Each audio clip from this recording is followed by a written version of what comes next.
love this movie. I thought it was just absolutely fantastic. Oh, thank you very much. And one of the things I loved about it was it felt like it had sort of a classic caper film feel to it, like Thomas Crown Affair or even Catch a Thief. Was that sort of an influence, any of those kind Certainly of types? the beginning of the film is very much that, and it's kind of, that's, you use, what you try and do is you use genre like that, a very appealing genre like that. Everybody loves an art heist movie. Right. That's a way to get people, to lure people into the film. And it makes you feel very comfortable with James McAvoy's character as well. He feels like your leader who's going to guide you through, you know, he has a voiceover and he looks in the camera and stuff like that. He tells you about, you know, the security, and then these terrible guys attack him, you feel sorry for him, but actually it's not quite that, and it begins to twist and change.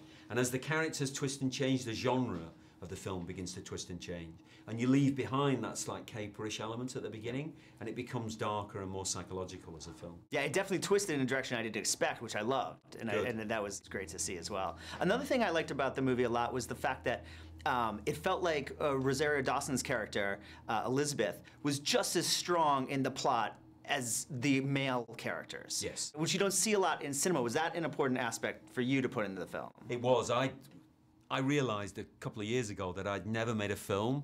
I mean, I got two daughters who are in their 20s, but I'd never made a film where a woman was at the heart of the film, and you thought, that's ridiculous, you know? I mean, I'd done films with women in them, obviously, and important, and good actors, and all that kind of stuff.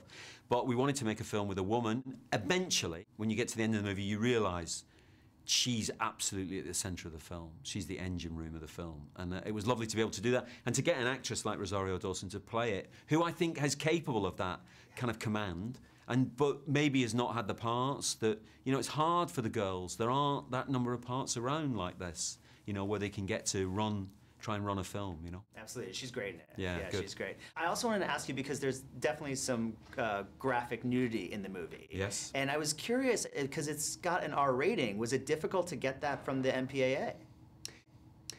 No, I think what makes a difference is that, because the nudity that's used in the film is absolutely crucial to the plot. The plot can't work without it, for reasons that you'll understand if you see it. There's an intimate secret shared, which can only be shared by two people, and that's how she uses this occasion to present herself to him.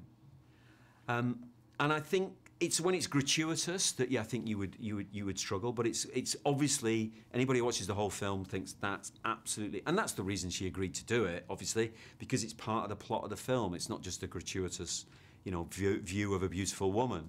And the guys get to get their kit off as well, and, you know, so it's like you try and balance it up across the whole thing. Yeah, because it's plot-driven, yes, the yes, ratings were able to let it go. Hypnotism, was that something that you were interested in before you got to work on this film? Did you do any research in it? Do you think you could be hypnotized? We did do a lot of research, and it is fascinating. I don't think I'm the best to be hypnotized, because I'm a bit of a control freak. Directors are kind of always trying to control everybody, so I don't think I could relax enough to actually go under, if you like that.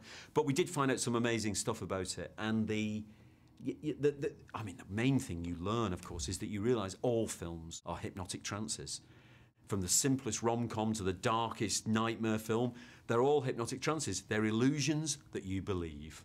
You enter into them, you cry, you laugh, you're doing all this stuff, and it's an illusion, guys, but you believe it, and you forget realism, you forget the reality of your life, you leave it behind, and you enter into it. So to make a film that's a series of hypnotic trances, which are also an overall hypnotic trance, is a wonderful illusion to create for an audience to join in on, you know. Finally, I'm a big Trainspotting fan. I'm so pleased to hear that you're going to do a sequel. Are you just waiting on a script now at this point? We're working on the script, yeah, and it'll be very much about casting the same guys, playing the same parts, but 20 years later. It'll be like 7 Up, 14 Up, 21 Up. You'll look at the passage of time through these characters that you're familiar with, and you'll look at your own life at the passage of time through it, which is the way these things work, I think. Shooting for 2016, 20 years after the original? That's the idea. Yeah. Excellent.